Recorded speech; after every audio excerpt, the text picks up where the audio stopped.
So Anaconda was directed by Tom Gormican and it stars Jack Black, Paul Rudd, Thandie Newton, Steve Zahn, and it's about a group of friends who love the movie Anaconda. Yes, that movie from the 90s with John Voight, Jennifer Lopez, Ice Cube, and Owen Wilson. And they decide, hey, we're in the middle of a crisis, like a midlife crisis. Why don't we just remake Anaconda just for the sake of it? So they go into the Amazon forest to make a new version of Anaconda. However, they encounter a massive snake and they try to run away from it, try to get some footage for a new movie and such, and we have a movie. So this was a movie that, I'm going to be honest, I was not really looking forward to. I have no nostalgia for Anaconda whatsoever. I saw it at one point, I think it was on Netflix. I thought it was just meh. Like, I know a lot of people kind of enjoy it for it's so bad it's good nature, but personally, I didn't get that. But I know a lot of people do enjoy that movie, but when I saw the trailer for this movie, again, it looked just kind of meh. Even though it has people that I like in it, particularly Paul Rudd, Jack Black these days. Uh, what happened, man? What happened?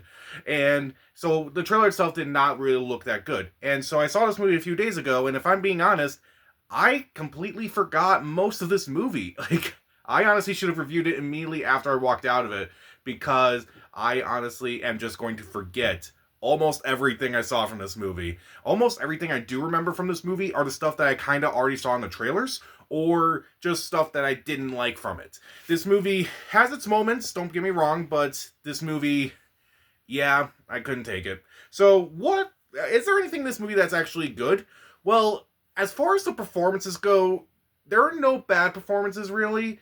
Jack Black is not really that annoying in this movie, thank God. Paul Rudd's okay, Steve Zahn's okay. Thandie Newton, I felt she was a little miscast in this movie. I think she's too good for this movie, if I'm being honest. The only actor in this movie who I thought did an actual decent job was Selton Mello. He's kind of one of the people who kind of helps them when they get to the Amazon at first. If you didn't see I'm Still Here, he was the person who was kidnapped in that movie. And in this movie, he's actually playing like a very deadpan comedic role. And I thought, okay, he's actually kind of funny in this movie, and he's actually funnier than the people who are mostly known for comedies. So I thought he was actually pretty good. It doesn't overstay its welcome. That's kind of a good thing these days. This movie is only 90 minutes long, so that's something at least. I feel like a modern day reboot of Anaconda would be like 2 hours at least, but thankfully this movie knows that it needs to be only 90 minutes, so thank God.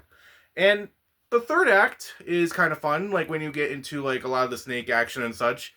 It can be fun and kind of be like, okay, this is kind of what you came to see this movie for. And there are a few jokes in this movie that are at least kind of funny, but nothing that I was like going to remember after walking out of the movie. But that's the issue that I have with this movie. Nearly everything else in this movie is very forgettable. The only stuff that I do remember from this movie are either jokes that I already saw in the trailer or jokes that just kind of made me mad. Like, there's one funny moment in the movie where you kind of saw in the trailer they used Jack Black as a decoy, which I won't spoil for you because it was one of the few genuine surprises in this movie.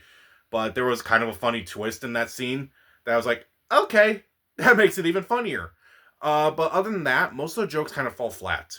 There's another joke that is very juvenile, which I thought was very dumb. It involves Steve Zahn's character. If you saw the movie, you know exactly what I'm talking about. It involves Steve Zahn as well as the other three actors in the scene. And it's either going to make or break this movie for you. And for me, it kind of broke it. Like, my friend, he leaned to me. I forgot what he said exactly, but it was along the lines of, like, well, that was necessary. And I just kind of groaned because, like, I did not need that scene in this movie. Apparently, a lot of people did. A lot of people did laugh during the scene in this movie.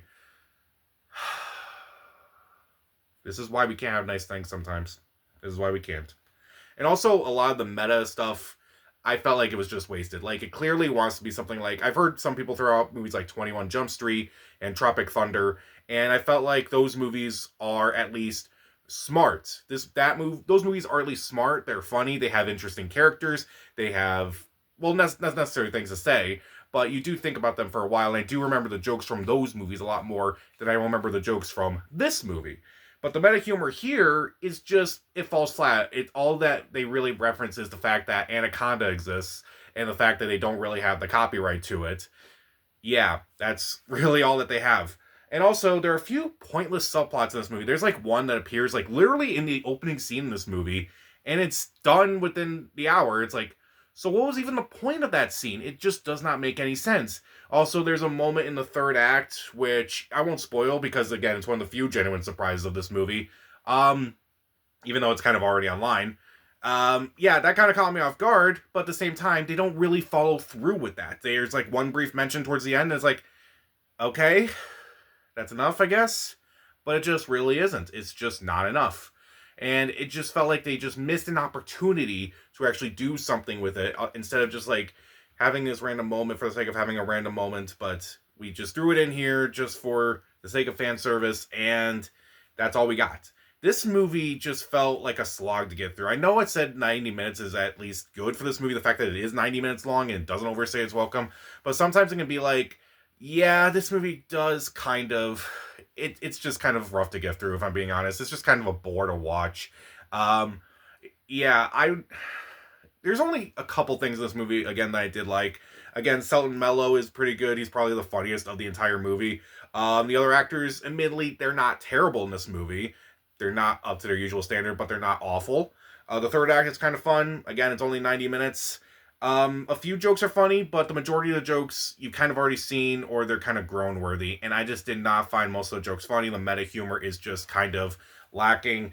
The subplots are kind of pointless. There are some moments in the movie that happen that kind of feel like they go nowhere. This is a movie that I feel like kind of wants to be more than it actually is, but it's kind of stuck being a movie that it actually is.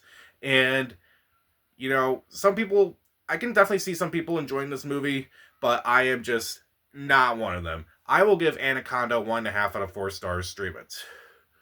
I'm only giving the stream it rating because, again, Selton Mello I thought was actually really good in the movie and kind of the only saving grace of this movie. But other than that, there's not too much in this movie that's worth watching. So, have you seen Anaconda yet? And also, what's your favorite creature feature? Comment down below, subscribe to the channel. This is Pat, and stay safe.